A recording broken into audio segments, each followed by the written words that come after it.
Hey, board gamers, BJ from Board Game Gumbo here, back with another episode of Gumbo Live. It's episode number 90. We're only 910 episodes to the big 1,000. That is awesome. Gumbo Live is the #1 Facebook Live talk show dedicated to board gaming. Our special guest tonight, it's Jeremy from Blue Peg, Pink Peg Gaming Podcast. We're going to be talking about games. We're going to be talking spooktacular. And I promise you, we've got a spicy jambalaya for Jeremy tonight. So Board Game Gumbo is a proud member of Punchboard Media. Hey, check out some of our other fine members like Patrick and Eric in the morning. If you like morning shows, those old zoo things that we used to like, Patrick and Eric wake you up with game news, opinions, and friendly banter. You can find it on the What Did You Play This Week podcast feed, and they'll also be our guests next week for Patrick and Eric in the evening. Punchboard Media, where we all bring something to the table. Hey, hit us up on social media tonight, on Twitter at Board Game Gumbo, on Facebook, facebook.com/Board Game Gumbo, and we'll be looking for your questions in the chat crew. But enough blather. Let's get right to our special guest, the first mate of, I forgot what it is. He's the first mate of Flibberty T. Gibberty, Fobery, and Flim Flam. The first mate of Flim Flam and Fobery, Jeremy from Blue Peg, Pink Peg. Welcome to the show, man. Well, hello. Thanks for having me. Good to see you again. It's been a little while, but this is exciting. I'm glad to be here. So you are the self-proclaimed first mate of Flim Flam and Fobery. Yeah, and a little flibberty gibbet. And little flibberty gibbet. For those of you who haven't heard the Blue Peg, Pink Peg podcast, tell the audience, give us the elevator pitch. What is a green peg? So what is a green peg? On the show, we have our Blue Pegs and Pink Pegs. We're a podcast about board games, relationships, and the interaction between the two. So we do talk a lot about our relationships, how board games facilitate relationships. When I joined the show a little bit later, one of the things I brought to the show, as I think we'll explore a bit tonight, is my love for horrific things, for Cthulhu and Lovecraft. If it's got a tentacle and comes from the wrong side of outer space, like I'm all over.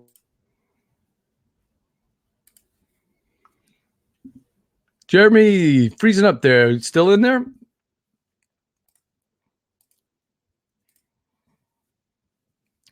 Hey, Jeremy, did we lose you? Nope, I should still be here. Okay, good. Okay. I hear you. Okay, good. Sorry about that. But at any rate, my love for monstrous stuff got me dubbed the Green Peg by a listener. I did not pick that myself. That was chosen for me, but I think well earned. So, it's a great moniker. It is an awesome moniker. Hey, Steve O'Rourke, the name father, who is going to be producing the show tonight and also doing the Jambalaya game with us, says, "Hey, BJ and Jeremy, looking forward to a great gumbo." Also, Marshall Wells from the Senlaw Group. Marshall is a very good Jambalaya player, by the way. You'll be up against some pretty good competition. Yeah, Marshall. Marshall Wells says, "Good evening." What's up, Marshall? Hello, everybody.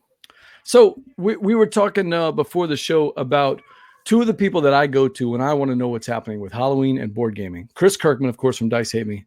And you, Jeremy, the Green Peg, because you just bring out a lot of thematic games, and it seems like October is your time of the year. Yeah, this is it's something that like both my daughter and I are like, Halloween is our holiday. We would decorate gravestones and skulls and spiders way more than we would do Christmas lights or any of that sort of thing. This is the thing that we love to do. And so this, and games within kind of this horror space, anything that gets people a little scared, a little nervous, a little tense, is just one of my kind of favorite gaming experiences. So this is just a fantastic time for me. But if we're going to talk scary, though, I mean, I know scary themes in games, but I got to show the chat crew. There's a scary series of pictures I saw on the Blue Peg's social media, and look how it starts. Here's the Green Peg, and maybe you can describe what's happening here, Jeremy. So, this was our game of Rurik that we recently played and reviewed. And Rob can get a little pushy sometimes. And area control games are not my favorite. And Rob just pushed me a little harder. And unfortunately, my game room is full of weapons. Like if I flip my computer around here, you'd see the swords and the axes. And so we just had to work off a little steam. Look at this, guys. So now we're on picture number 2. We've got what looks like maybe even a swing here, but it gets worse. Look at this one, Jeremy. We had to work out some aggression. It's a game with axes and swords, and so we addressed some disagreements in a way that was thematically appropriate to the game. And that's what Blue Peg Pink Peg is all about, right? Relationships and gaming. Right. And speaking of relationships, we have somebody dearly departed who's in the bottom left corner of that picture. Yes. Patrick, you were off the show for a while. You came back, and then Patrick is gone. Are we sure that you two guys are actually different people? I think it's a Highlander kind of thing. Okay. There can only be one of us. So there can only be one. So we had to switch things out here, but unfortunately, no one actually got beheaded. So there was that. So quick pick, Rurik, yay or nay? I don't remember. I apologize. I forgot your rating for it. So I did enjoy it. The experience of the game. So I've always said area control is not mine favorite. Either. I've had some okay experiences. The very first play I did of Rurik, I didn't play with people who knew area control really well. And the game, I had a great time with the game. And then I played with people who really knew area control games, and my experience was not quite as enjoyable because it is an area control game. And ultimately, I liked it. I loved the kind of the programming, the action selection way that it handles sort of bidding on actions and that sort of thing. That was a really innovative mechanic.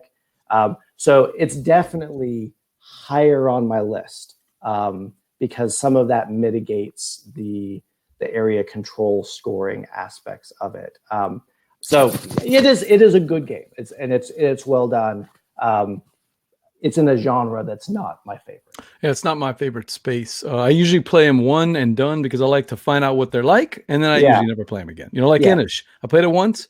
I enjoyed my time with it, but I don't ever see a need to play that again. Yeah, Rurik, I would play again with no problem. But you're right, Inish is definitely in that space. The Name Father's got a question. He says, Jeremy may appreciate this. One of my prized possessions is a copy of the Graveyard Book by Neil Gaiman, dedicated to our kids, Grace and Simon. Neil signed and drew a little sketch with their names on 2 headstones. So cool. Oh my gosh, the Graveyard Book is fantastic. So you're a Gaiman fan? Yeah, I think both Patrick and I cried at the end. Oh. So this is a wonderful book. One of my prized possessions and a gift I gave to my daughter was a copy of Gaiman's Wolves on the Wall children's book that was signed by Neil Gaiman. That was like one of the first books I ever read to my daughter when we were doing picture books when she was little. Was this somewhat horrific, really, book about wolves trapped in this house's walls. Wonderful, just a wonderful. That's quite a prize there. A prized possession. So we only met briefly, but a couple of years ago, I was demoing for Fireside Games at Gen Con, and you came by looking at a game called Kaiju Crush. Yeah. And I know that you like those movie monster kaiju type stuff, right? Yeah. You ended up getting the game, and I think, although I don't think you guys ever did a full review, either you or Patrick talked about it on the show. Have you ever gotten a chance to play it, though? I played it, back during that review time. I haven't played it very recently, unfortunately. We did play it since you demoed it for us at Gen Con. And I liked it. You're right. Give me a giant monster rampaging through a city. And I guess I just like it when bad things happen to people, I guess. I don't know what that says about me. But I've really liked how Kaiju Crush kind of handled the theme in a compact little kind of accessible game. So yeah, I wish I had played it. I think that one's actually in Patrick's collection, so I'll blame him that I haven't had access to it. So, and he's not around, right? So why not? I liked the unique.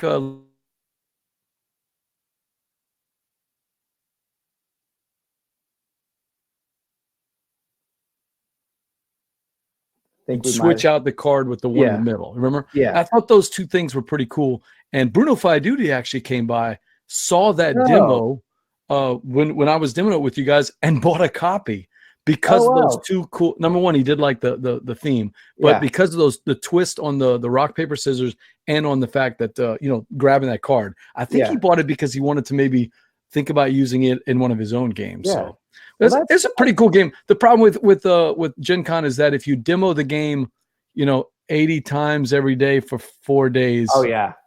I just don't really have the need to play it again Yeah. after that.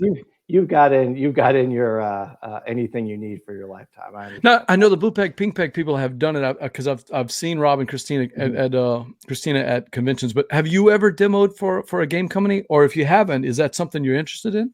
Yeah, so we've the last couple of years that I was at Gen Con and this last year at Origins, we often as a show will demo for the Podfather, Sure. Stephen Bonacore, Stronghold. So we will go through and demo some stuff. And this past summer, folks might be aware that Patrick and I went to CharCon in Charleston, West Virginia, that's run in part by Travis Reynolds from Queen Games.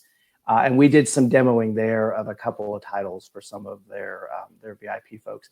That con demoing experience is a thing, and we only do it for a relatively short period of time. And I have a lot of sympathy and respect for folks like you who spend, all day long or a couple of days. And I am amazed that you can talk at all at the end of the day. It's pretty rough. Is there any tips you give for people out there in our audience? What's the biggest tip you can give somebody that's out there demoing for a game, for their game night or for a convention if they get a chance to do so? I think the thing that I would say is that when you're demoing a game, regardless of the mechanics or I don't think the experience is, does someone come away learning how to play the game? Though that's part of it. I think, does someone come away having had fun? Did you show them what was fun about the game? Did you teach them that this is something that they're going to enjoy playing with family or whatnot? But you're kind of there to facilitate this con experience. In addition, now hopefully you're going to sell some games for whoever you're working with, and so you definitely want them to have a good experience. But I always view myself a bit as an ambassador for the hobby in general, in that position, and trying to facilitate that moment you've got with someone to make them feel good about being there, understand a bit more about what their likes are, particularly if you're dealing with kind of new gamers. Maybe they buy the game, but maybe they just had a great experience playing a game with someone, particularly if you're like, a lot of times you're at the table with strangers, right? So when you're a demoer, you've got to kind of facilitate all of these people who otherwise, wouldn't sit down at a game table and play a game together, and they have to have fun. So that's kind of, I don't know that that's good advice, but that's how kind of I've approached my time as a demoer. Yeah, making sure people are having fun. That's really what it's all about. That's a great one. Yeah. BJ from Board Game Gumbo. I've got my guest here, Jeremy from Blue Peg, Pink Peg Gaming Podcast. It's October, Jeremy, one of your favorite months of the year. Yeah. So before the show, I asked you for some tips. Hey, what's your perfect Halloween game night? You're one of the people that I love seeing on social media because you get so into thematic games. Give me some, what's your perfect game night? Number one, what games do you want to play during this spooky month? So I thought a lot about this because there's a lot of different ways you can approach this, right? So with thematic games are fine, but what I like for Halloween is the experience. It's an experiential game. So what's Halloween about but getting scared at something? And I like games that pull you into kind of that emotional moment. So I thought about 3 games. I'm not going to go into a ton of detail, but I want to highlight 3 of them that I would love for Halloween game nights because I think they both facilitate that experience, but are also pretty accessible. So Halloween, like for my family, we always have a lot of people over. Halloween is kind of, we send the kids trick-or-treating, and then my mother comes over, my sister and my nieces and nephews, and there's a fire and people are having a beer or two and kind of wandering around. So it's great if there's a game that all those kind of people can sit in on if they're not gamers. So one of my absolute favorites, Dark Moon, social deduction game that is fantastic for people who are not good at social deduction games. Probably remains my favorite hidden traitor kind of game. And there's two reasons I love it, particularly for that accessibility reason. And one is the mechanic that when you're contributing to these problems or trying to help solve or not solve them as the game goes on is through that hidden dice rolling mechanic behind your screen. And because you're not in control of that, it really helps people who are, say, bad at lying kind of participate in that social deduction part, because the people who are good at lying are still going to have terrible rolls, and they're going to do things that force them to act like a bad guy. And they're going to sound super convincing, which is going to make it easier for the people who like really are the bad guy but are bad at it. Also sounds super convincing. So I've always enjoyed that as a way to make people who are not comfortable more comfortable with the genre. The other thing is it can play higher player counts, which can be good if you're doing a Halloween party. What is the player count on it? Do you know? It's up to 7. I think it's 3 to 7. There may even be more with the expansion, but I might have that wrong. But I believe the base game, the max is 7, that's a lot of people for a game of kind of that weight. And I found that one of the things that makes a lot of sense in higher player counts is for one of the folks that's in that infected role to just come out the gate, and the first action they take is revealing they're infected. Just take the mask off, go crazy, and run through the ship causing problems. And that's great if someone's not good at social deduction and just wants to be the bad guy. Dark Moon allows them to do that in a way that's not kind of ruining the game or being jerky. It's actually a good strategy to do. And then plus, things are failing and everyone's tense, and there's someone who's trying to blow the ship up and cause all these problems, and it's a good time, and it's still within that theme of bad aliens on a spaceship kind of a thing. There's one out right now by Spurk and Dagger called The Menace Among Us, and it looks sort of like a Dark Moonish, where everybody's got a reason to suspect everyone else. Oh yeah. And you're limited oxygen. You're just trying to save the ship. One of these type of tropes. My problem with hidden traitor type games is, and I guess it's that combination of social deduction and hidden traitor.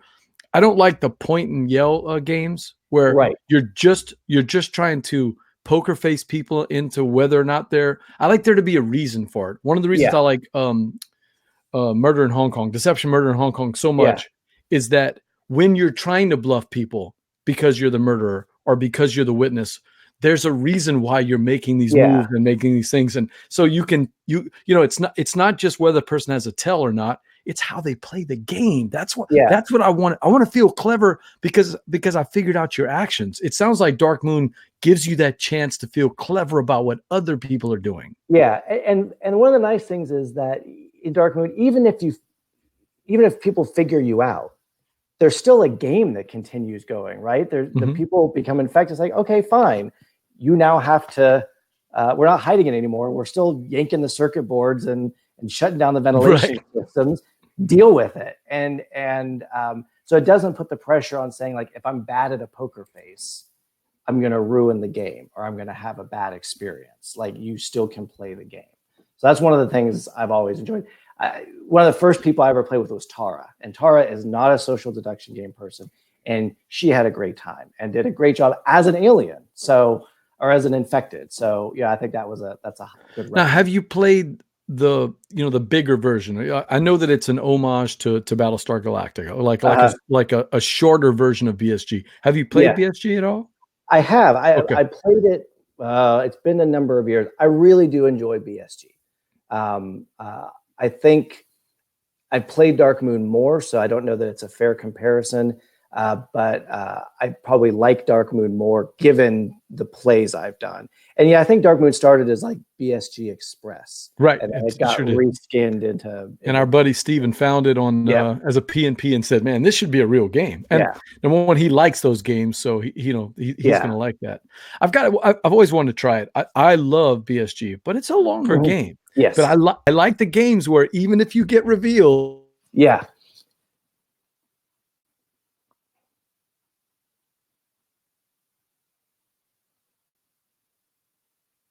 Miklos and his wife run the Facebook group called Our Family Plays Games. So it's cool to see Mick checking in, and Jesse Fernandez also. Mick threw out one that we hadn't thought about, Dead of Winter, as a good Halloween spooktacular game with a little bit of a little behind the scenes, traitorish elements. Yeah, that was very close to my list, and I actually was I played last week at work. We have a little lunchtime game group, and we played Tiny Epic Zombies. And at the end of the game, with my coworkers, I said, "Look, if you want a real zombie game, one of the best zombie games out there, Dead of Winter, is probably the game." And I've got on my shelf back. I don't know if you can.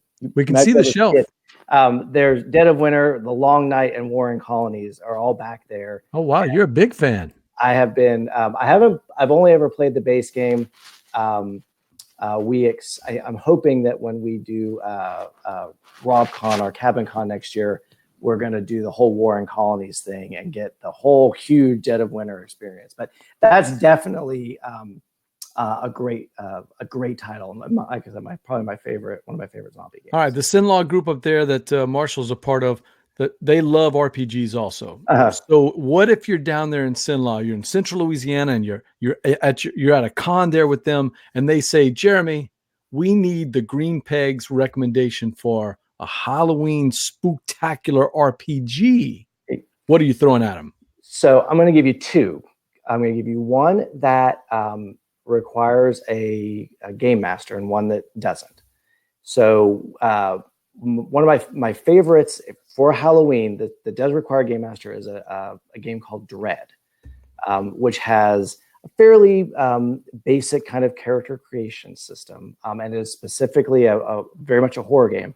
But the cool thing about Dread is that the mechanic, there's no dice, there's no cards, it's a Jenga tower. Oh, so that's the one with the Jenga tower. Yeah, you build the Jenga tower, and then so you do have a facilitator. So I've run the game completely ad-libbing it.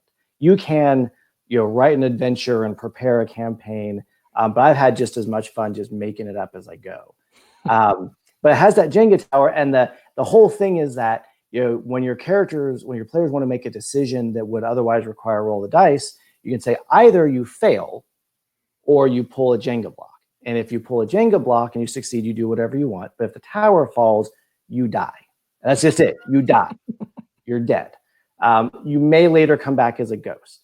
The cool thing, though, is it's not just when you pull a block. It's if at any time the tower falls, someone dies. So as the game progresses and the tower gets, shoddier and shoddier and shoddier, then suddenly, like, if someone talks loud, they yell at something and the tower shakes a little bit, everyone's like, shh, shh, shh, calm down. Or if someone gets up to get a drink and the table shifts, so they're like, don't move, we're going to die. So the sense of tension really builds in space that's not just the decision making. And I have had things where, like, you're walking down the hallway, the Jenga tower just fell, a section of wall just falls away and crushes you. You're dead. Sorry. And that's it. Yeah. And that's how it goes. But it doesn't surprise me. Marshall and them have played Dread, and he says the tower really works great to build that tension. Yeah. That's. But you've got another recommendation. So my other one, and anyone who's listened to the show has heard us talk about this quite a bit. As a matter of fact, we did a bonus episode last year, the year before, using Fiasco. The Twitch guys that we hang with, I Heart Board Games, did a Fiasco at Dice Tower Con. I had never heard of this game before. Okay, that is the craziest thing I've ever seen, man. Have you ever sat in or been kind of? I watched them, and what they did is they're video guys, and they actually had backgrounds. They green screened it, in other words. So the version that we see we see them interacting with, like, if That's great. they're in a town, there's a town background behind them. So That's they really fantastic. got into this Fiasco thing. I'd never heard of it before.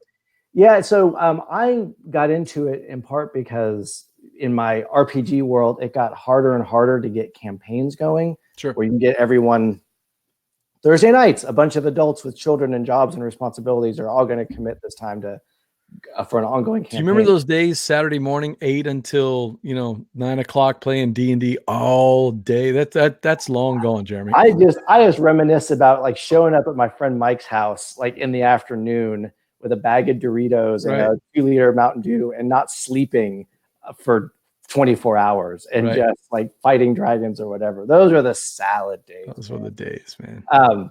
But so all right, good night, everybody. We'll see you later. That's it. Yeah, now I feel sad.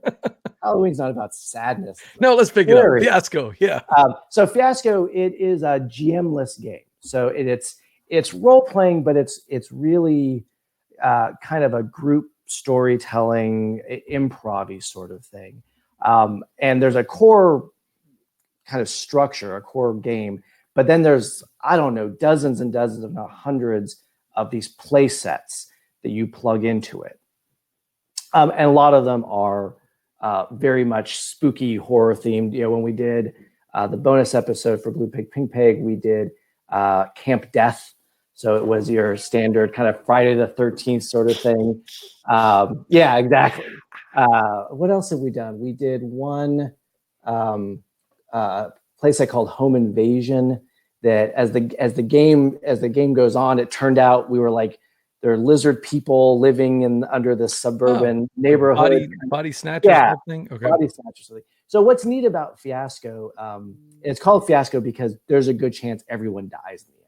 I think it's the game about poor impulse control and bad decisions. Okay, so it's supposed to play out like a Coen Brothers movie sort of thing. So, but it's, for it to work, everyone has to trust everyone else is kind of advancing the story. So on my turn, I just get to tell a story, and I can pull you into it. I can tell another person at the table, okay, I need you to be an NPC this round. So you're the store clerk, and I just need you to play the role of the store clerk. I played one where I had some other friends doing other things. I ran into another room, and I grabbed my friend. I said, you need to come in the other room and be a French police officer just for a little bit, because I just need a police officer in this scene.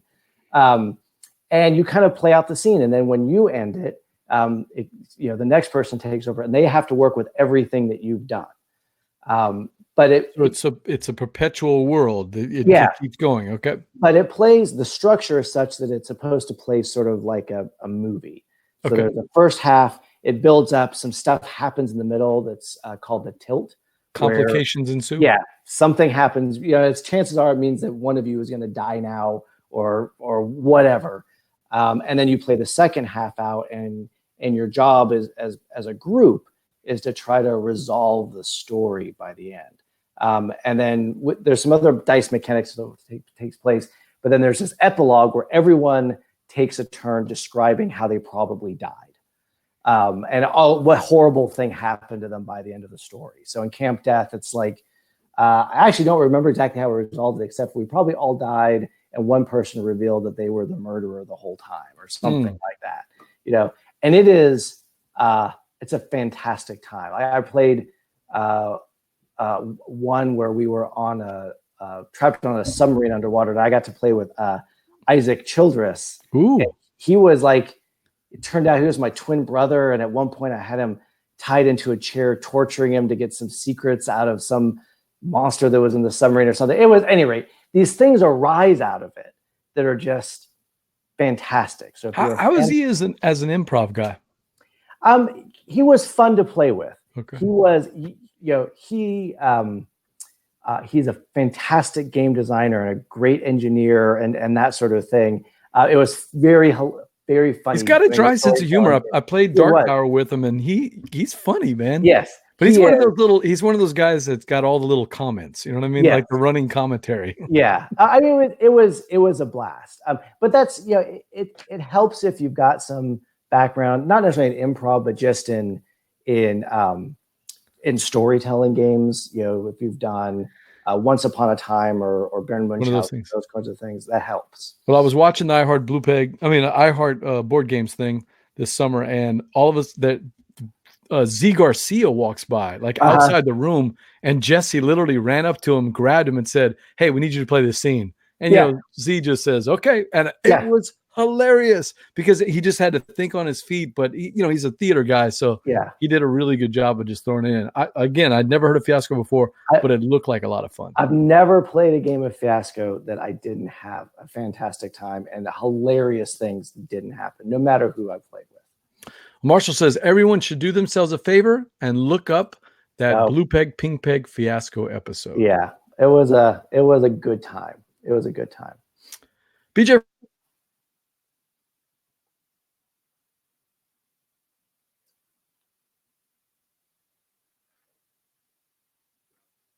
what's your number one recommendation for your spooktacular board gaming night? I'm sorry. I think we had a little swamp gas. I missed the very beginning of that question. Yeah, just checking. If you had to play a movie in the background, it's Spooktacular Board Game Night. Spooktacular. What's your big one recommendation to put to the movie on the background? My go-to Halloween movie, which is an annual event at my house, is John Carpenter's In the Mouth of Madness. I don't know this one. See, this is and I'm gonna forget all of the actors who are. Well, Charlton Heston's got a bit role in it, for example, like a book publisher. It is one of the best. Does he break some tablets during the movie?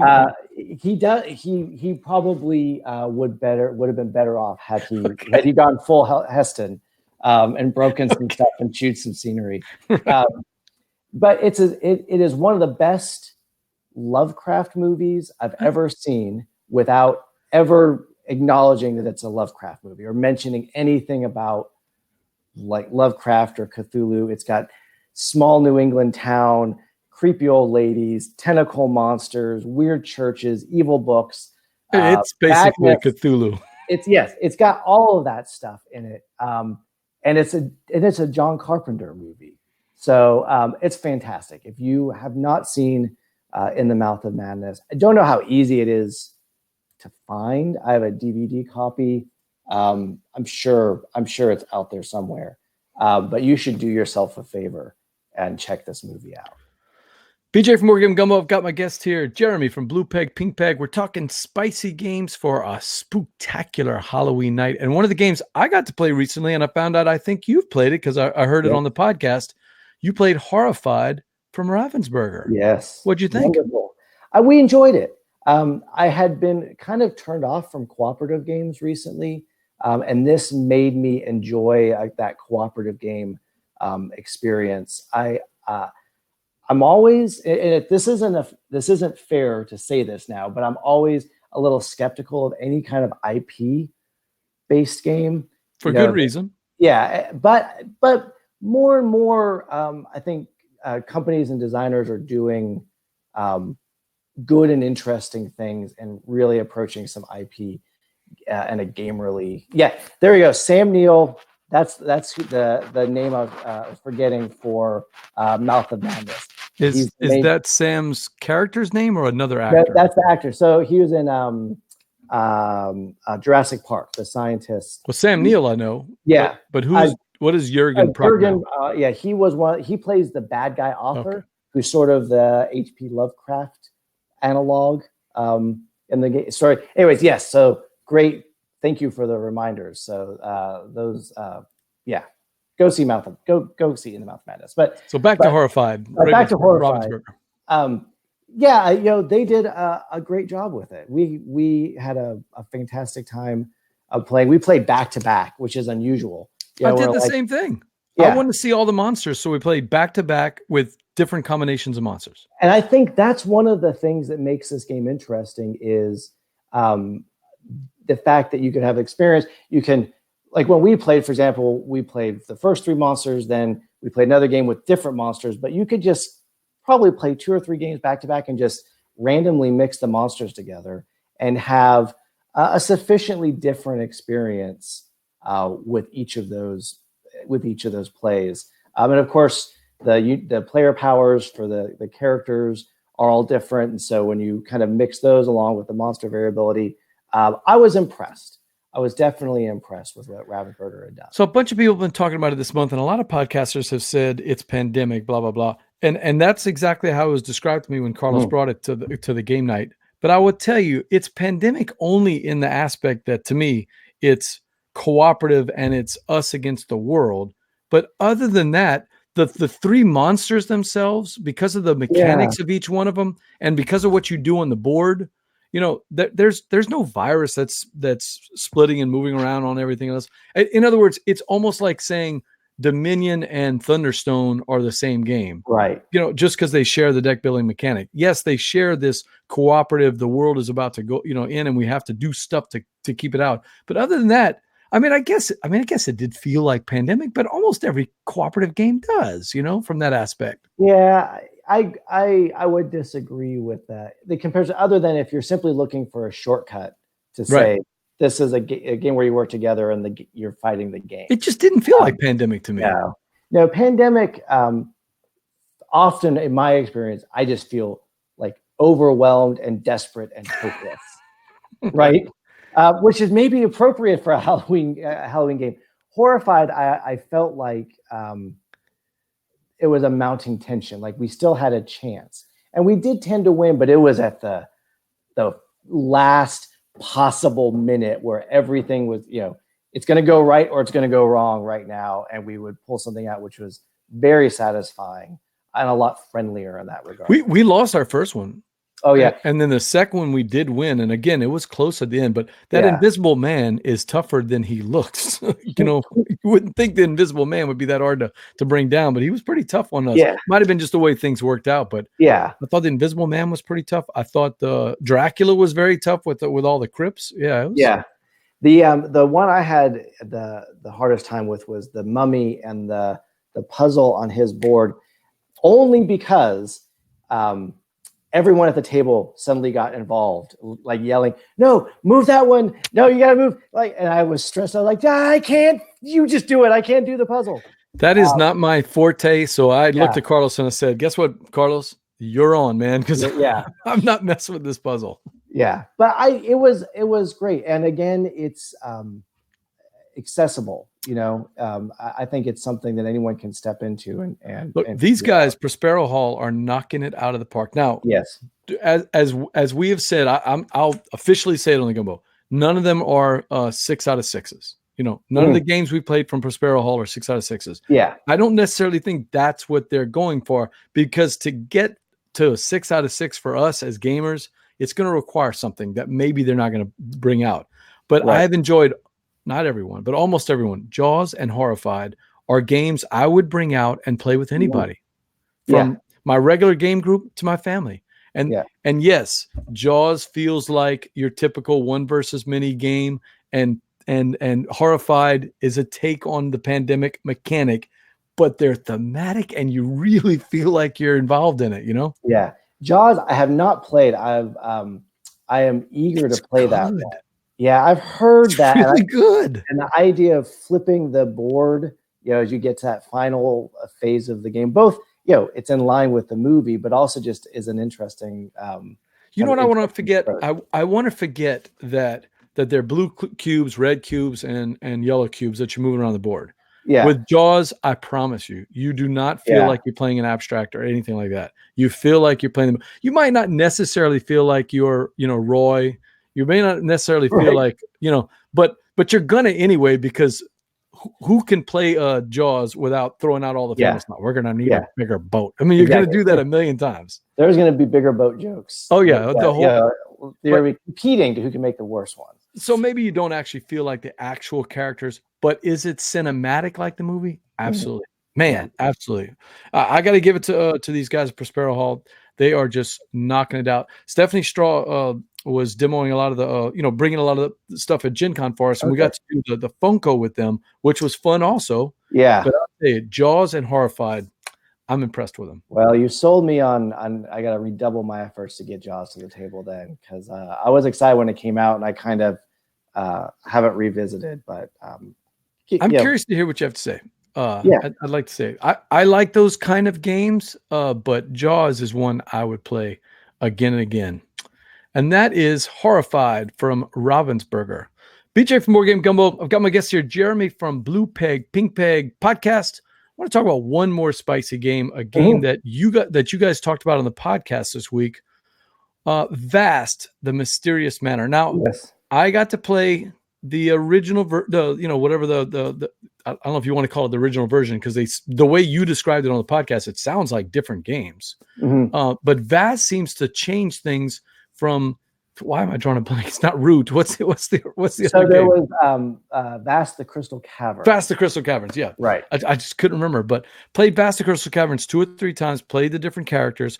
I enjoyed it, but it just, man, the rule set and the gameplay was almost so wonky that we were fighting the game itself in trying to enjoy it. I'm not saying I didn't enjoy it. I did enjoy it, but I never gave it a great rating because I was always fighting the game. It sounds like Vast, the Mysterious Manor, has fixed a lot of the problems that I have in the game. What do you think? So I've heard that. Now I will acknowledge I've not played the Crystal Caverns. Okay. And part of the reason is it was floating around our game group, and Rob has played it.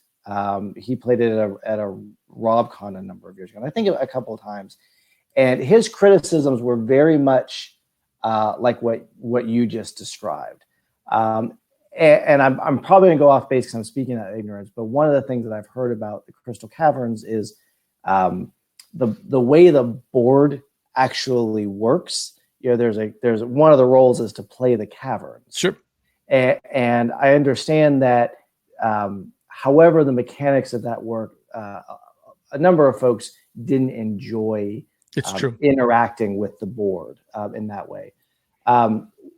So what it seems like is that Vast addresses that by there's still a role that plays the game, okay, the manner, but the way that mechanic works is a little more streamlined. So I've heard at least one person say that fixed what they didn't like about Crystal Caverns is what they did with the manor and the tiles and how that's manipulated here. So give us the elevator pitch. What is the Mysterious Manor? So the Mysterious Manor, this is kind of in that Vast and that root space where you have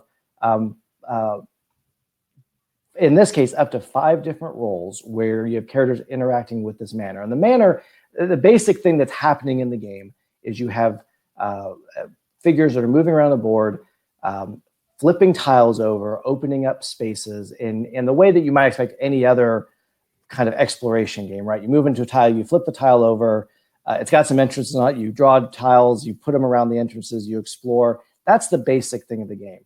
But each of these different roles have radically different ways that they are interacting with the manor and what they're trying to accomplish. So, and win conditions. So everyone wins doing a very different thing, and yet they all have to interact in order for them to reach their win conditions. So the basic character is a paladin whose job is to kill the spider. That's his only thing that he's trying to do. So he's running around the manor, flipping things over, looking for the spider so he can fight it. And every round that he doesn't attack the spider, he gets angrier and angrier and angrier, which means when he does attack the spider, he can deal a whole bunch of damage. Meanwhile, there's these skeletons. They're trying to kill the paladin. The paladin doesn't care about the skeletons other than he doesn't want to die. The skeletons don't care about the spider. They're just trying to kill the paladin.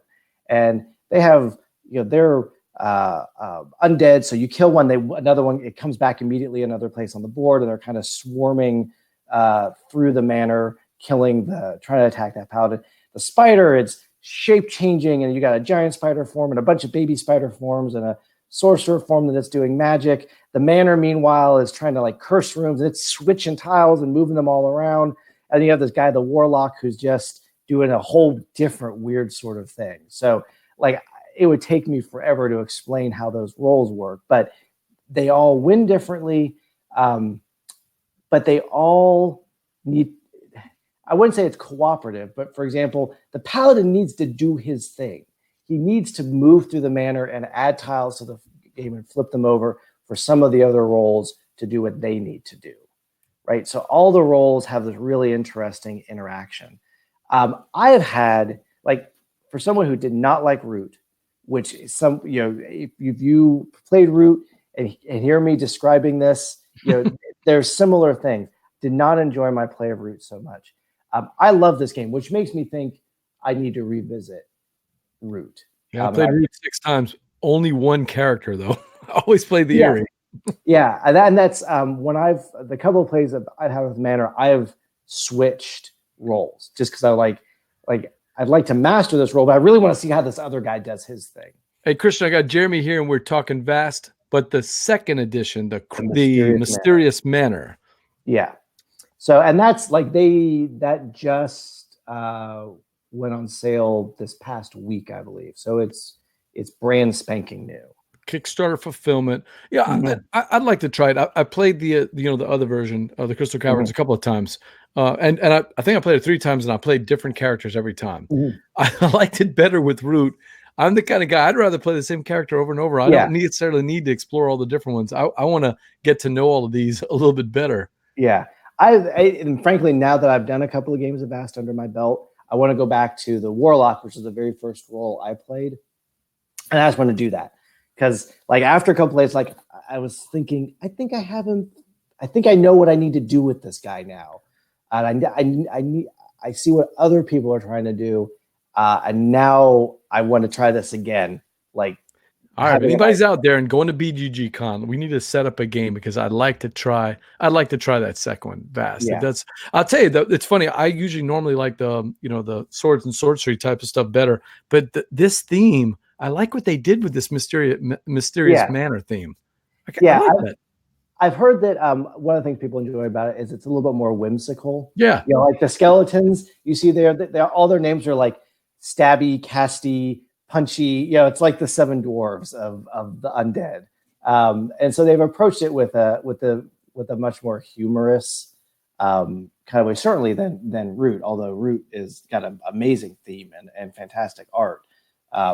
But so Vast is probably my new favorite hot game at the moment. PJ from Board Game Gumbo, I've got my guest here, Jeremy from Blue Peg, Pink Peg. There's someone that keeps appearing, almost like the Ted Dancing thing with 3 Men and a Baby. So we're probably gonna have to get to the Jambalaya game because there's someone keeps appering in your background on in the light. Right. Yeah, I might have a child back there who's. Do you know what I'm talking about? There was always the internet rumor in 3 Men and a Baby about there was a dead person on the set. Remember, wasn't they behind a curtain or something? Right, and it turns out it was just a cardboard cutout that they were using for something else. So. Oh yes, okay. So why don't I come here? We're gonna photobomb. This is Thea. Hey, what's up? You're live with millions of people across the world. Welcome to Gumbo Live, the #1 board game interview show. You are on it right now. So this is Tara, my fiance. Does Tara want to jump in on the Jambalaya game? That would be amazing. Do you want to jump in on? No, she does not want to jump in on the Jambalaya. Jeremy, you might need the help, Tara. I almost certainly will need the help, but it'll probably be funnier without her because it'll be. She's way smarter than I am, and she would get all the answers. Well, let's get right. See that? Yeah, let's get right to the Jambalaya game then. So, Jeremy, apparently you did a little research, so you know how the game is played. I did. I watched Mandy's. And Jesse says, "Hey, hi, Tara." Hey, that's Jesse waving to Tara. So, Tara. I watched Mandy because I wanted to see how this was done. The name, Father. I cannot go to PAX U. I would love to go get to PAX U and get a game in, but you come to BGG Con, Steve, and we'll make it work. Yeah. So you watched Mandy. Mandy did very well, but the chat crew, I think, if I remember right, the chat crew ended up winning. But we're gonna see how it works. So all right. Well, just to give you a refresher, the Jambalaya game, it's a board game mashup. We take board games, we take stuff from your history, maybe even stuff from the pegs, and we mash them up. And we're gonna give out those clues, and you got to get here's an example of one of them. If the Draft Mechanic podcast, have you heard of Jake and Daniel? Yeah, sure. If the Draft Mechanic podcast talking about board games and beer, if they wanted to steal Rob's opening welcome to the listeners, they might have to change it to Kegheads. Oh, yep. There you go. see the mashup there, right? Yeah. So that's just the opening one. Let's get the first one. And this is Steve's written most of these clues because usually the chat crew doesn't like me to be involved in writing any of these clues, but we'll see. Now, are you gonna sing any of these? I didn't see any that are singing, but you never know. Sometimes Steve likes to change it up there.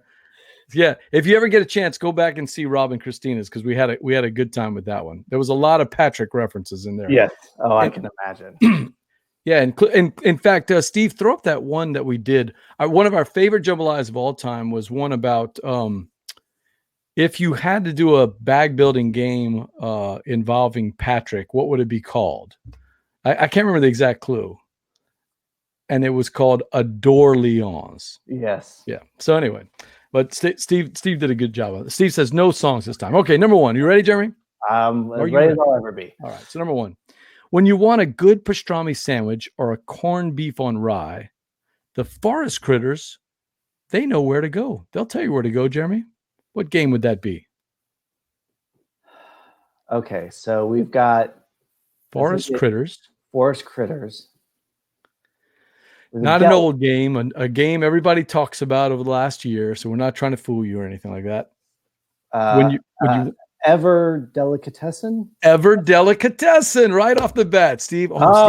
Steve, go to JamCon 4. We may have to get tougher on Jeremy with this one. Nicely done. I mean, if we could just stop right there, like I feel good. I feel like everyone's got their money's worth. I think that's good. All right, here's number 2. Worker placement. Bluffing and deduction, the market for different artifacts, and a mischievous anthropomorphic monkey. What game would that be, Jeremy? Oh, no. Worker placement, bluffing, deduction, key, the market for different artifacts. And a mischievous anthropomorphic monkey. I'm going to tell you, Jeremy, think in terms of the monkey, and maybe everything else will come back. That's good advice for life. Right, exactly. I think in terms of on a bathroom wall at a gas station. Focus on the monkey and everything else. Everything falls into place. A mischievous monkey. Is the monkey the monkey the game clue, or is the monkey the monkey's going to give you the game? Okay, the monkey's going to give me the game. Figure out the monkey, you'll get the game. While we say that, Steve, I don't know if he knows this game. I can't remember if you guys talked about it or not. Mischievous monkey. I mean, unfortunately, the only like mischievous monkey I'm thinking right now is Donkey Kong, which probably gives away my age a little bit. Yeah. Mischievous monkey, worker placement, artifact market. All right, people out there. Anybody idea who's that monkey? Give Jeremy a hint. Who's that monkey? I'm looking at the comments now. Yeah. You don't have to tell me what it is. If we could only get the man in the yellow hat to give us a clue. Marshall's got a hint. Close, Marshall. Obscurious George. That's not bad, Steve. That's pretty good. Obscurious George. Curious George is definitely the monkey. So let's think in terms of Curious George. Curious George. Curious George. Oh, Jeremy, 2 for 2. Yeah, Nice. listen, the monkey, like, you're right. If I got the monkey, I would have had it, but I needed monkey help there. Nicely done. No. I'm going to give that one to Jeremy. A couple of people were close, but it's definitely Jeremy's. Very nice. Curious George. Have you played Curious, by the way? I have. Yeah, I haven't had a chance to review it. It'll be on the show soon, but I liked it, and I should have worked from there because that was the most recent game with an artifact market that I could think of. Yeah, Steve was trying to give you help. All right, you ready for the next one? Okay. I know a lot about you from listening to the podcast, but I don't know this fact. So this fact that applies to this clue. So I know for other people, but I don't know you. Let's see what we got. Your cadaverous pallor betrays an aura of foreboding. Almost as though you sense a disquieting metamorphosis. Are the streets of Arkham actually stretching? Or is it your imagination? And consider this, Dismaying observation. The iPad app has no windows and no doors, which offers you this chilling challenge to find a way out. Of course, there's always my way. This particular game has several prominent ghosts as characters you can play. In fact, there are 999 happy haunts in the game, but there's always room for one more. Any volunteers? Maybe the longest clue we've ever done. Oh my gosh. That was just a story. Like, I want to know how that ends. Oh, so that actually gives away something with you. So you don't know where that's from, huh? You'll probably tell me, then I'll feel like an idiot. Not the first time I would have felt like an idiot. I would not. No, it's not Bane, Jesse. Although I'm channeling Bane, maybe. So Jesse says Arkham of Cthulhu. Interesting. I did throw in a clue in the middle of that long recitation, though. Well, so you said iPad app. I mean, is that there's a Slender Man? Is that there's an iPad app? I thought about that's like your. Oh, wait a second. That's the clue. The clue was the iPad app has no windows and no doors. But Jesse's getting close. You're warmer, Jesse. Luigi's Mansion is warmer. Not really a board game, though, but he's getting warmer. I think you may have stumped me on this one. Oh, we got him this time, Steve. I think you got me. And I'd ask you to tell me the whole thing again, but we'd run out of time. Oh, Adam is close. Adam is very, very, very close. Your cadaverous pallor betrays an aura of foreboding. This is Thurl Ravencroft. That's who I'm channeling. Does that give you a hint? No. Oh, wow. Okay. Well, you know what? Not Steve. I'm curious, Steve. Although it sounds familiar, and I'm probably going to be embarrassed, but that sounds familiar. I'll put it this way: the mouse has one of these in every park, although they're not always called the name of this game. The French version of this is the Phantom Manor. It's the only one that changes the name. The French version of this is the Phantom Manor. The mouse has one in every park. That's exactly right, Steve. It's Tony the Tiger's voice. Earl Ravencroft. I'm afraid I'm going to have to punt. Well, he got 2 in a row. He stole it from the chat crew, and the chat crew is close, but they don't get it. I think we're going to have to call it, Steve. It is the Haunted Mansions of Madness. Mansions of Madness. The iPad app. I was hoping the iPad app would give it away there. Okay. Mansions of Madness. Yes. So that is the spiel you get when you go into what's called the stretching room in the Haunted Mansion. Yes. And I knew that sounded familiar. I would not have placed that, but that's my daughter's favorite Disney attraction. Oh, really? Yeah. Haunted Mansion. So I should know better. But okay. I can see where this is going. All right. Ready for number 4? Let's get to a shorter one. How's that? Yeah, Jesse, you were close, but you were close when you had the Luigi's. All you had to do was put Haunted Mansion, and you'd have been there. This reworking of a classic by Neil Gaiman has Dorothy discovering that her trip through Oz ends with madness. Pay no attention to that great one behind the curtain. Reworking of a Neil Gaiman classic. You're a mean one, Mr. Grinch. That's Thurl Ravencroft also. So okay. And he also did the Pirates of the Caribbean ride. Okay.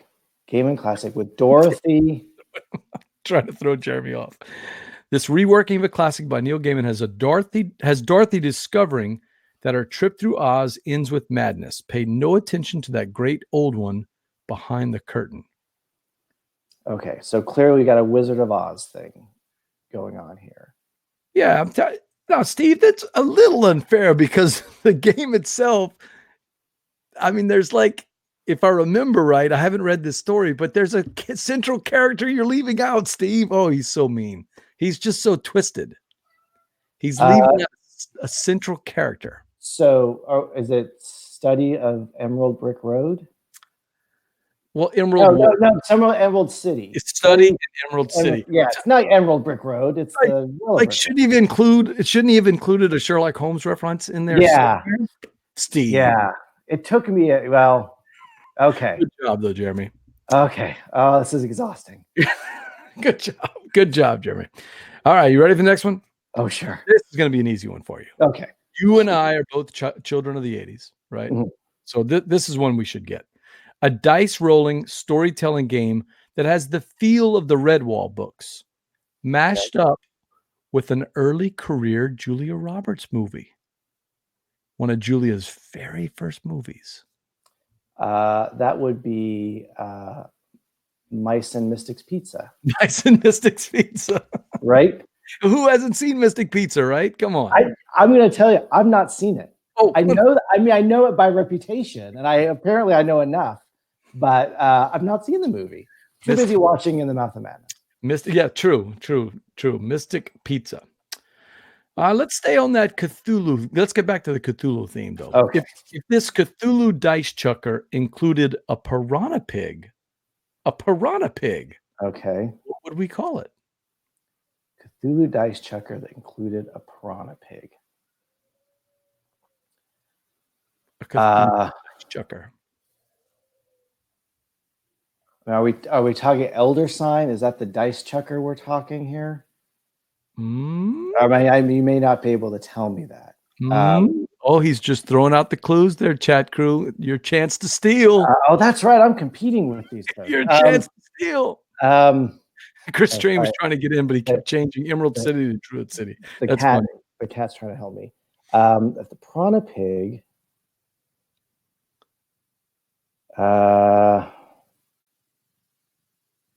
Oh no. I'm running, I think, into what Mandy did. Is I got the game maybe, but I can't get that other. She kept giving it to the chat crew. She'd get the most important thing, and she'd get the harder part, and then they would get the easy part. The piranha pig. Oh, chat crew, this is your chance. He's just throwing give me the clue one more time. Sure. If this Cthulhu dice chucker included a piranha pig, we might call it. All right, chat crew. He's throwing up an alley-oop here. Oh no! You need to dunk it, chat crew. Oh, Steve says no familiars. No familiars. You have to do this on your own, Jeremy. She's not that useful. You're so close, but I may have to call this one. Oh man. Yeah. You gotta pop that pig part. The pig is key. If this Cthulhu dice chucker included a piranha.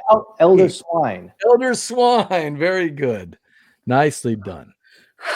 Boy, Jeremy, you're just nailing these. Left and right. Oh, God. Well, I'm getting some clues. I'm not going to take all this credit here.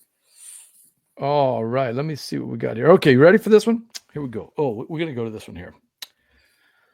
Did you know, in March of 2020, an older game is being brought back to Kickstarter, and it's all about making dresses in the most bike-friendly city in all of Virginia. At least according to me. Oh, no.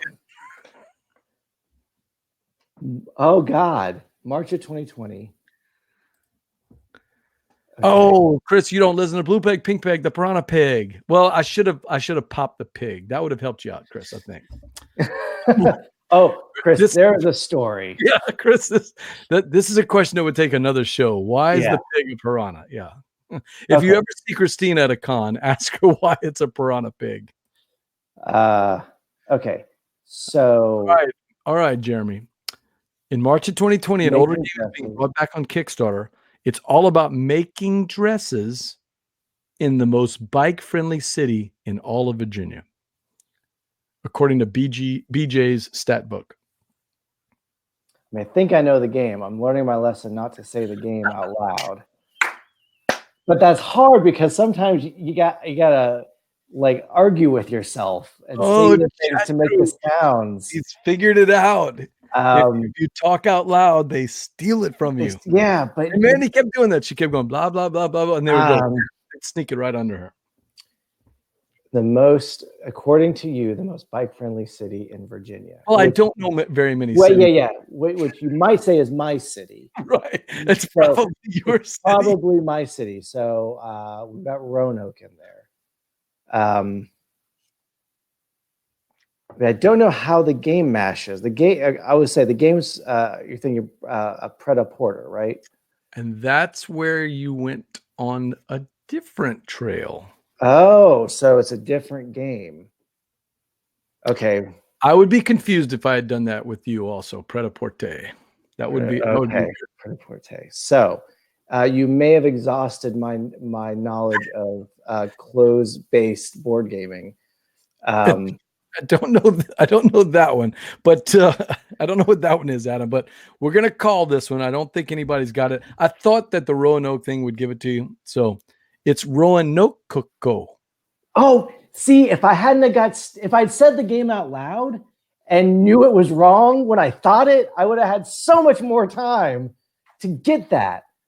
Oh, Chris Strain's there, and he's got the lag, so he may have gotten it before I gave it out. Yeah. It'll be Steve's the final authority on that. A lot of times they're behind us about 7 to 10 seconds. So I would advocate for that because I was nowhere near. So I think they deserve that one.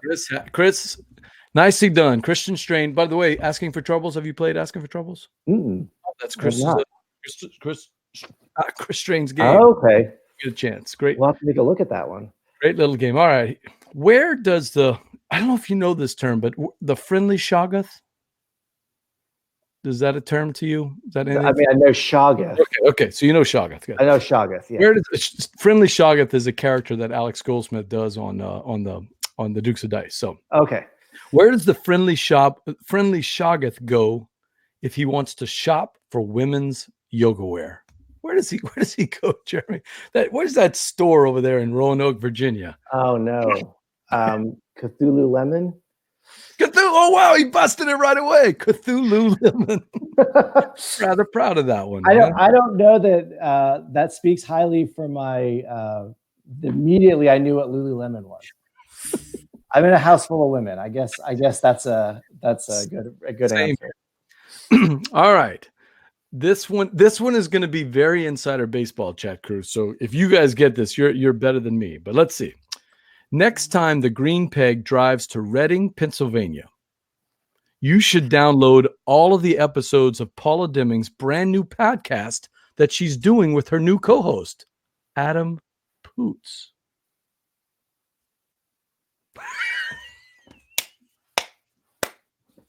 I got a solo in on that one. Oh no.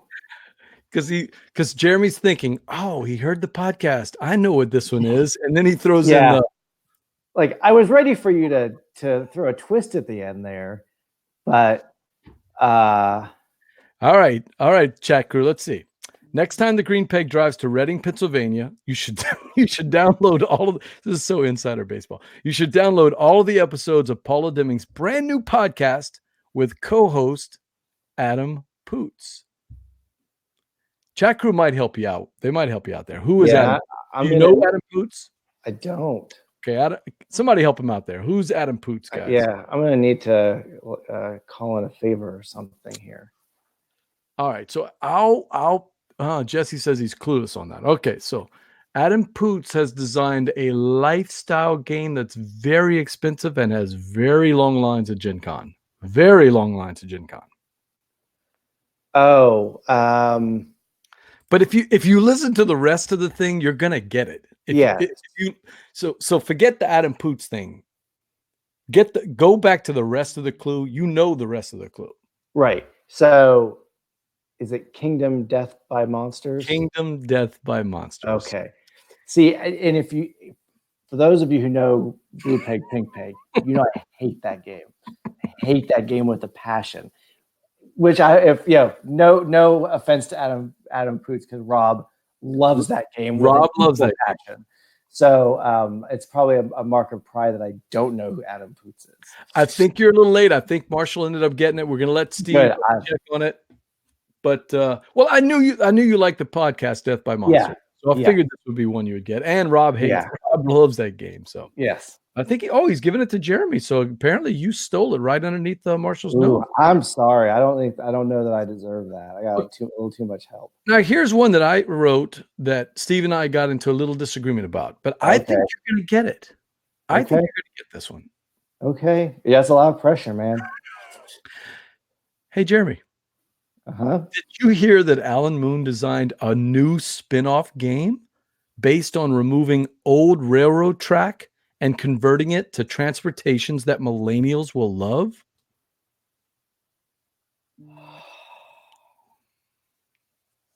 Okay. Alan Moon, he's designed a new spin-off game based on removing old railroad track. So it's kind of the opposite to his normal game. You remove the railroad track. You cut a deal with the railroad company. You remove the railroad track, leave the bridges though, and you build these things that millennials just love. And by the way, it's not millennials. It started back in the 70s or 80s when it started, but when Alan Moon started designing it. But any idea on this one? Oh God, you see, like you bring in my transportation stuff in here now, and now it's going to make me look even like a real fool if I. You're going to hate yourself whenever I give you this. Oh, I'm well on my way there now. Okay, now Kevin, God dang it, he's embarrassing because that's no, that's not it. That's not it. That's what Steve said. Steve said, "Oh no, you should use Ticket to Ride Share." It's like, no, I'm not doing Ticket to Ride Share. That's not what Jeremy does. But is that well, God, I mean, I do ride share. It's the thing. It's the game.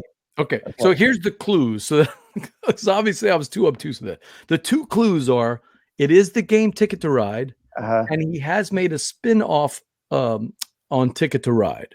He made one that's not just a new map. It was Ticket to Ride something.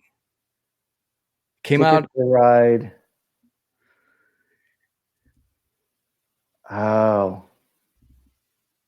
Oh God, I guess Steve is right. I think I may have used up all of my. I'm gonna give this one. No, I'm curious. I may feel like an idiot. Project. Are you familiar with that at all? No, and unfortunately, you froze up again a minute. So I missed the very end of that again. Ticket to Ride, Rails to Trails. The Rails to Trails project. Oh yes, I know Rails to Trails. Tearing up the track. That's a good one. That's a good one. Leaving the bridge in. Millennials want to ride bikes. Oh, dang it! All right, so I'll give it to Steve. Yeah, I should know better, but that's a good. I'd play that game. Steve, giving that one to Kevin. He got Ticket to Ride Share. We probably should have gone with Ticket to Ride Share. All right, I only got a couple more. You got time for a couple more? Oh, sure. All right. I'm working on a 50-50 here. So. All right, so you're enjoying your final delicious lemon lime soda that you just drank, I think, right? Was that a lemon lime soda? No, this is a Little Red Roostar Coffee Cream Stout. Oh, okay. No, yep. So I was wrong on that one. Enjoying, I was close though. Enjoying your final delicious lemon lime soda because, of course, zombies, and that's all Steve's giving you. He's making it tough. This would be Last Sprite on Earth. The Last Sprite on Earth. He's got it. Yep, he's got it.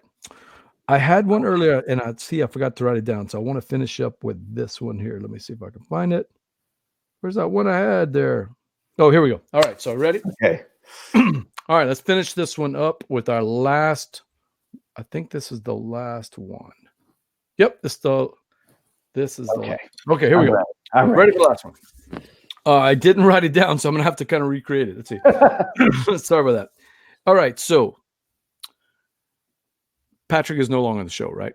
That's right. But what if you could keep bringing Patrick back? That superpower that you, Jeremy, would have to keep bringing Patrick back and fix all the mistakes that Blue Peg, Pink Peg has ever had on the show.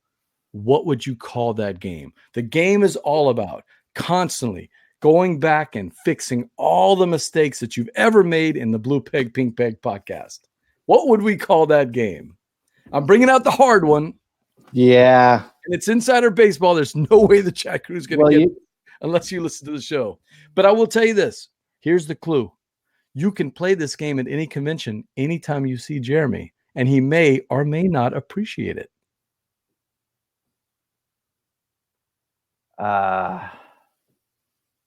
Fixing the mistakes. Z-Man Games.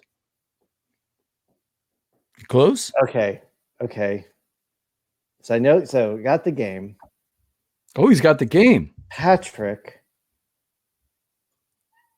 So what's the connection with Patrick? So we're just.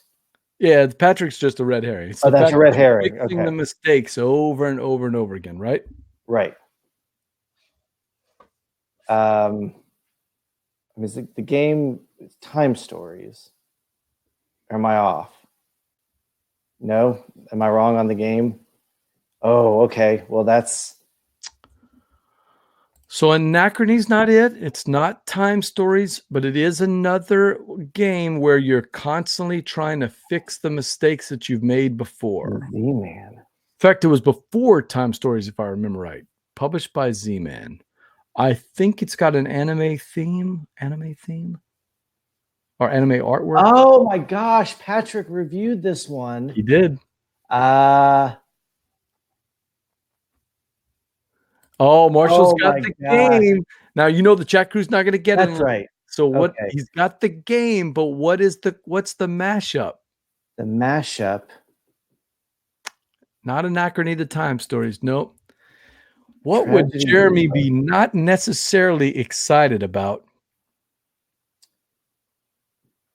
Oh, so Steve's throwing an audible here. We're going to throw out a separate clue that'll help you get both of these. Okay. You ready for that? Okay. Rob Rouse is ready to become the spokesperson for Gwyneth Paltrow's line of lifestyle and beauty products. He'll finally retire the chant for Jeremy and turn it into the company's new tagline for all commercials. Okay, so we've got Tragedy Drooper. Is that what we're going with now? We had to get a Team Drooper. I gotta get Tragedy Team Drooper. Come on, man. I'll have to give it to you because it's a thing. It's a thing. What do you think about Steve's version, though? Do you have an answer for that one? Oh, so I know Goop is the thing, right? Right. So it's Droop. Whoop whoop team whoop whoop team Goop. Team Goop. Yeah. Okay. Oh, okay. I think we've had enough Faberé and Flim Flam. Flim Flam. And Jibbity. And shenanigans. Let's just say shenanigans. Chicanery and shenanigans. Right. For one night. Hey, that was the Jambalaya game brought to you by our friends at Game Toppers LLC. Upgrade your gaming experience with Game Toppers LLC. And Jeremy, make your next game night a showstopper when you play on a Game Topper. Thank you very much. All right. So you did really well in the Jambalaya game. You were very worried, but Jeremy, you knocked it out of the park. I think Kevin got one, Marshall got one, Chris got one, and you got all of the rest, Jeremy. Oh, wow. Do I get a trophy or a cash prize? You get to retire the name Team Droop. No one will ever use it. Really? Tonight was the last night. I'm going to wake Rob up and tell him that. I'm going to drive to his house right now and kick down his door. I was rather proud.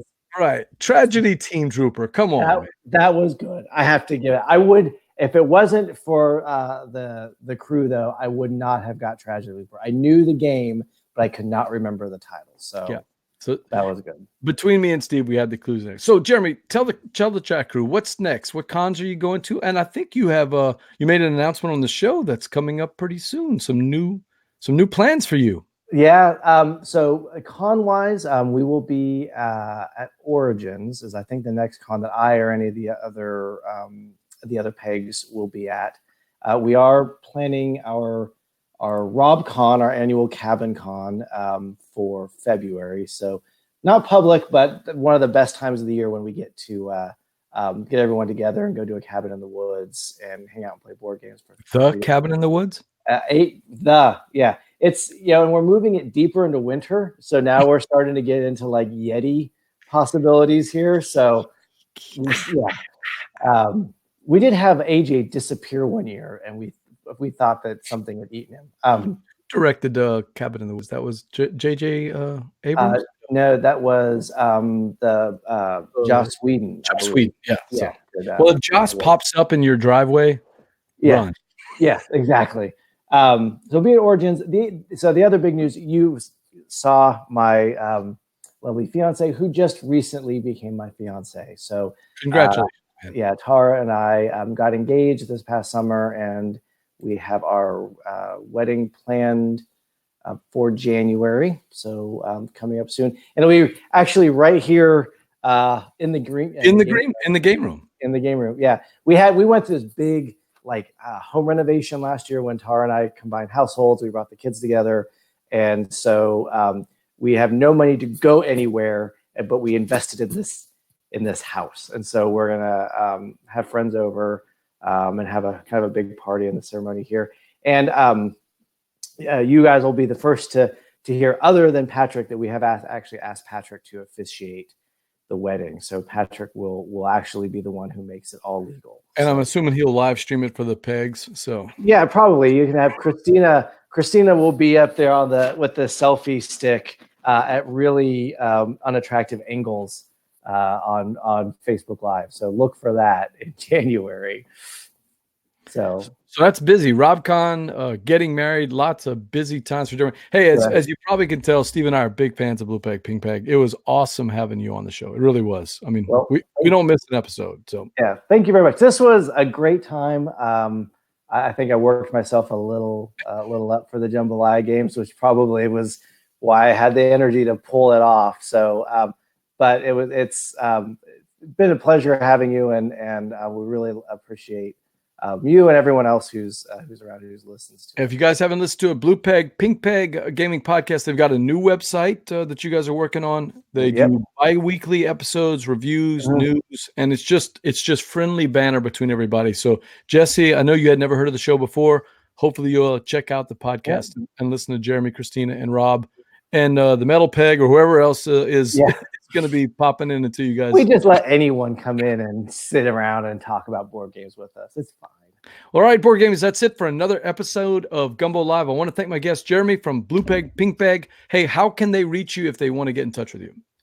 You can find us at bluepegpinkpeg.com. If we're all on Twitter, Rob and Christina and I individually, and at the Blue Peg Pink Peg Twitter account. If you care about anything I have to say, I'm at Twitter at PYRANOIR, Pierre Noir, and you can track me down, or just email us, come to the website, we'll find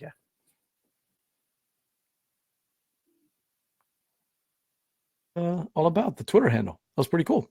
Yeah, it's well, there's a whole story. The Twitter handle. I often thought about trying to update it to something like Rob has a Loud Blue Pig, Christina's BPPP Piranha Pig, but you know what? I'm going to stick with my thing. Make sure to like our Facebook page, facebook.com/BoardGameGumbo. It helps us to get the word out about all of our upcoming guests and shows, including Patrick Hillier and Eric Buscemi from our own little Punchboard Media here. They're going to be on next week with Patrick and Eric. Instead of in the morning, it'll be Patrick and Eric in the evening. So looking forward to that. I'm BJ from Board Game Gumbo. And until next time, Jeremy, laissez le bon temps rouler. It's been great. Have a great time. Happy Halloween.